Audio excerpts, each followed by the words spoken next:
Näillä 5 kohdalla saadaan siivottua sun CV oikein keväisen näköiseksi.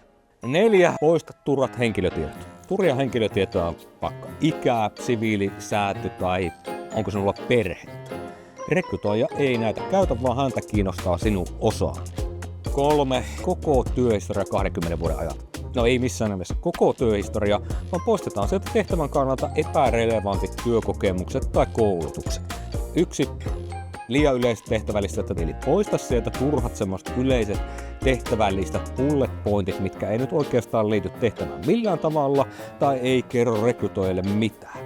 Sen sijaan keskity niihin konkreettisiin asioihin ja mitä olet aikaisemmin saavuttanut. Nämä kiinnostaa sitä rekrytoijaa oikeasti. 2. Omat harrastukset. Jos sinun harrastukset nyt ei millään tavalla liity siihen haettavaan tehtävään, niin kannattaa ehkä kysyä, että mitä se rekrytoija tekee nyt sillä tiedolla, että sä tykkää pongailla lintuja, harrastaa vaikka potkunyrkkeilyä tai valokuvata vapaa-ajalla.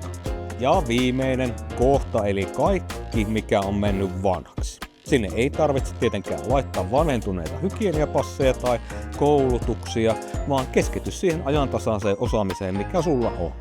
Sisältö on kuningas ja kuningatar. Näillä vinkkeillä kohti seuraavaa työpaikkaa.